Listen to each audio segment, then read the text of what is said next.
Hello guys, देखिए आज हमारे पास कितना बड़ा पार्सल आया। इसमें नरम पैकेजिंग में लिपटे किसी तरह के प्रोजेक्टाइल हैं। चलिए इन्हें खोलें और देखें कि अंदर क्या है। ठीक है, हमने इसे पेपर बैग से बाहर निकाला और ये कोको के पेड़ का असली फल निकला। जी हाँ, इसका इस्तेमाल असली चॉकलेट बनाने के लिए किया जाता है। हम लगभग 1 साल से इस उम्मीद में इंटरनेट पर सर्फिंग कर रहे थे कि कोई ऐसा सेलर हमें मिले जो ये फल भेजे, और अब हम आपको इस बड़े फल से चॉकलेट बनने का पूरा प्रोसेस दिखाएंगे, ठीक उसी तरह जैसे लोग इसे चॉकलेट फैक्ट्री में बनाते हैं। सबसे पहले हमें इसके अंदर की सारी भराई निकालनी होगी। इंटरनेट पर कुछ लोग बस एक तेज शक्तिशाली वार से इसे तोड़ देते हैं। जाहिर है हम इतने मजबूत तो नहीं है, इसीलिए तेज चाकू का इस्तेमाल करना बेहतर है।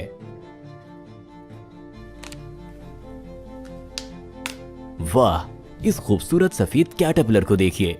बदकिस्मती से हमारी कोकोआ फलियां पूरी तरह से पकी नहीं थी और अभी भी बहुत सख्त थी। हम इससे बेहतर कुछ और नहीं सोच सकते थे कि ढक्कन को वापस लगा दिया जाए और नीले डक टेप से लपेट दिया जाए और कोको फल को खिड़की पर रख दिया जाए, जहां ये धूप में गर्म होने के दौरान पक जाएगा। 1 हफ्ते बाद हमने फल खोला और पहली नजर में कुछ भी नहीं बदला, लेकिन गूदे को छूने पर हम देख सकते थे कि ये काफी नरम हो गया और कोई गाढ़ी और चिपचिपी चीज छोड़ रहा था। लगता है कि हमें बिल्कुल यही चाहिए, इसीलिए हमने ये सफेद कैटरपिलर निकाल लिए और इसे अलग अलग कोको बीन्स में अलग कर लिया। दरअसल हम अभी तक फलियां नहीं देख सकते क्योंकि वो एक सफेद परत से ढकी हुई है, जो जाहिर है इसे कीड़े से बचाती है। कोटिंग अपने आप में बहुत टेस्टी, थोड़ी खट्टे फल जैसी होती है और इसका चॉकलेट टेस्ट से कोई लेना देना नहीं है। लेकिन अगर हम इस सफेद हिस्से को काटकर हटा दें तो हमें कोको का एक बीज मिलता है, जो एक फिसलन भरे एलियन के अंडे जैसा दिखता है। इसमें भूरे रंग का गूदा और कुछ गुलाबी कीड़े होते हैं, जो जल्द ही चॉकलेट के टेस्ट में बदल जाएंगे। हमें कोको बीन्स को नंगे हाथों से हिलाना होगा ताकि ये हर जगह पाए जाने खमीर के बीजाणु पौष्टिक कोटिंग पर लग जाएं और खमीर बनने का प्रोसेस शुरू हो जाए। इसके बाद हमने सभी चीजों को एक चौड़े कटोरे में डालकर हाथ से दबाया और रात भर के लिए छोड़ दिया। अगले दिन हमें गूंदे सांचे के जैसे एक पतली झाग से ढके हुए मिले। अब सभी चीजों को एक बार फिर से अच्छी तरह मिलाने का वक्त आ गया है। इस तरह खमीर बनने का प्रोसेस और तेज हो जाएगा, जिसकी वजह से कोको बीन में ऐसे एलिमेंट आ जाएंगे जो इसे एक खास और मनचाही खुशबू देंगे। अगले 3 दिनों में फलियां काली पड़ गई और उनमें शराब की तेज गंध आने लगी। हमने उन्हें कुछ घंटे हिलाया और खुशबू से थोड़ा मदहोश हो गए और 10वें दिन के आखिर तक ये इस तरह दिखने लगी। नमी कम हो गई और बीज पूरी तरह से खमीर हो गए हैं, इसीलिए हम चॉकलेट को भूनना शुरू कर सकते हैं। हमने इन्हें बेकिंग ट्रे पर डाला, बराबर से फैलाया और इसे 80 डिग्री सेल्सियस के टेम्परेचर पर 2 घंटे के लिए ओवन में रखा। इस दौरान नमी भाप बनकर उड़ गई, बीज आकार में छोटे हो गए और ज्यादा ठोस हो गए। इनके नीचे पार्चमेंट पेपर या ग्रिड रखना ना भूलें, नहीं तो ये मेटल से चिपक जाएंगे और आपको हर बीन को हाथ से सतह से अलग करना होगा। अब हमें अंदर तक पहुंचने के लिए सभी खोलों को हटाना होगा, जो किसी के दिमाग की तरह दिखती हैं। ये बहुत आसानी से छोटे छोटे टुकड़ों में टूट जाते हैं। हमें इन सभी को हाथ से छीलना होगा। ये प्रोसेस काफी मुश्किल था और इसमें हमें लगभग 1 घंटा लग गया। आखिरकार हमें काफी ज्यादा कोकोआ की फलियों का गूदा मिला, जो चॉकलेट में बदलने के लिए तैयार है। अब बस इन्हें ज्यादा टेम्परेचर पर आखिरी बार भूनना बाकी है। जब तक ये भून रहे हैं, चलिए स्टेफन को तराजू पर रखें और देखें कि इसका वजन कितना है। वाह, 33 ग्राम। तुम कितने मोटे हो। अब हमें ये पता लगाना होगा कि हमारे पास कितने कोको बीन्स हैं। 202 ग्राम। बढ़िया। अब इन्हें जितना ज्यादा हो सके उतना पीसना है। इसके लिए हम इस पत्थर के कटोरे और इसी पत्थर से बनी एक मोटी छड़ी का इस्तेमाल करेंगे। हमने इसमें बीज डाला और चॉकलेट पेस्ट पाने की उम्मीद में इन्हें कुचलना शुरू कर दिया। सबसे पहले ये अच्छी तरह से सतह पर फैल गए और टुकड़े टुकड़े हो गए। फिर हमने कोको बीन्स को कुचलने के बजाय पीसने का सोचा। ये तरीका ज्यादा कारगर रहा और 15 मिनट में ही हमारे पास कुछ ऐसा था। हाँ, तो जाहिर है हमें किसी तरह के डिवाइस का इस्तेमाल करना होगा। हमने एक कंटेनर और उसके अंदर 2 तेज चाकू वाला एक काला ब्लेंडर लिया। कोको बीन्स को इसमें डाला और कुचलना शुरू किया।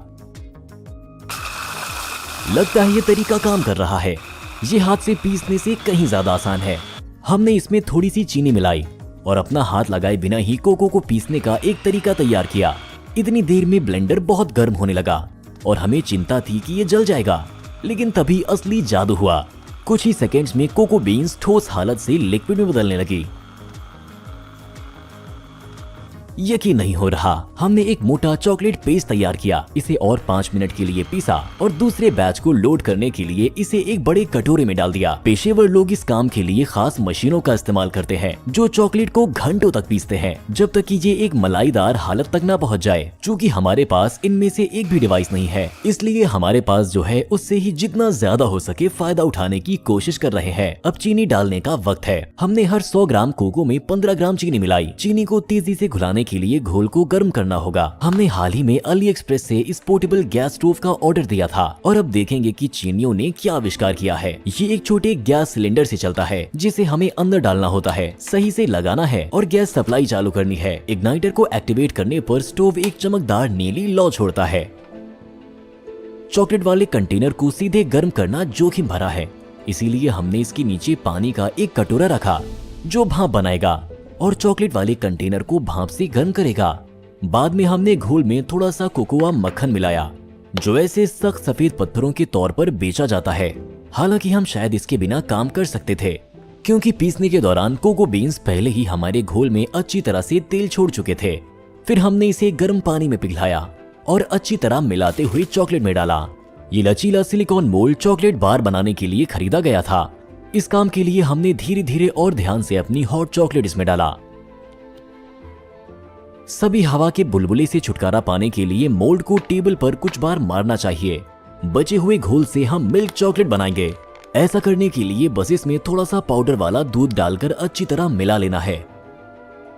इस घोल को न सिर्फ चॉकलेट बार के सांचे में डाला जाएगा बल्कि तमाम चॉकलेट कैंडी बनाने के सांचे में भी डाला जाएगा। इसके अलावा हमारे पास इन प्यारे छोटे इमोजी का एक सेट है। हम सोच रहे थे कि क्या इनके चेहरे की सभी चीजें ठीक से ढल जाएंगी। जब तक डार्क चॉकलेट जम रही है, हम आपको ये भी दिखाते हैं कि सफेद चॉकलेट कैसे बनाई जाती है। 150 ग्राम कोकोआ बटर लें और इसे लिक्विड की तरह पिघला लें। एक अलग कप में 2 चम्मच पिसी हुई चीनी और 1 चम्मच पिसा हुआ दूध मिला लें। मक्खन में सूखा घोल डालें और सभी चीजों को सांचों में डालें। घोल को सख्त करने के लिए हमारे चॉकलेट बार को कुछ घंटों के लिए ठंडे कमरे में छोड़ दिया जाना है और अब हम इन्हें खोलना शुरू कर सकते हैं। ब्लैक चॉकलेट बार थोड़ा मुड़ा हुआ है, लेकिन फिर भी इन परफेक्ट चमकदार क्यूब्स को देखिए। एक और खास टेस्ट ये पता करना है कि चॉकलेट टूटने लायक है या नहीं। टूटने पर इसे एक खास आवाज पैदा करनी चाहिए। ये कुदरती घर का बना और सच में टेस्टी है। मिल्क चॉकलेट भी सबसे अच्छा साबित हुई। इसमें पाउडर वाले दूध के कुछ टुकड़े हैं। जाहिर है हमने इसे खराब तरीके से मिलाया, लेकिन जहां तक आप हमसे पूछें, इससे टेस्ट पर कोई असर नहीं पड़ा। सफेद चॉकलेट सबसे ज्यादा टूटने लायक निकली। इस क्लिक को सुनिए। ये एक सिरेमिक टाइल को तोड़ने जैसा लग रहा है, लेकिन सबसे दिलचस्प बात अभी बाकी है। हमें ये पता लगाना होगा कि क्या हम अपनी कैंडीज और इमोजी के खूबसूरत कास्ट बनाने में कामयाब रहे या नहीं। ठीक है, चलिए छोटे भालू से शुरू करते हैं। ये सच में बहुत अच्छा लग रहा है, बिल्कुल स्टोर से खरीदे जैसा। इसके बाद ये अच्छी छोटी पिगी आती है। चलिए इमोजी को सांचे से बाहर निकालें। इनमें से कुछ में छोटे हवा के बुलबुले होते हैं, लेकिन इन पर ध्यान मुश्किल से ही जाता है और जाहिर है ये इनके टेस्ट को नहीं बदलता है। आखिरकार हम आपको एक बहुत बड़े लेगो आदमी के साथ सरप्राइज करना चाहते हैं। अच्छा लग रहा है ना? जाहिर है आप स्टोर से चॉकलेट लेगो नहीं खरीद सकते। हम पूरे प्रोसेस से गुजरते हुए घर पर ही सारी खूबसूरत चीजें बनाने में कामयाब रहे। हमें लगता है कि हम हलवाई जैसी कामयाबी पाने के हकदार हैं। कमेंट्स में लिखें कि आप आमतौर पर घर पर किस तरह की मिठाइयाँ बनाते हैं।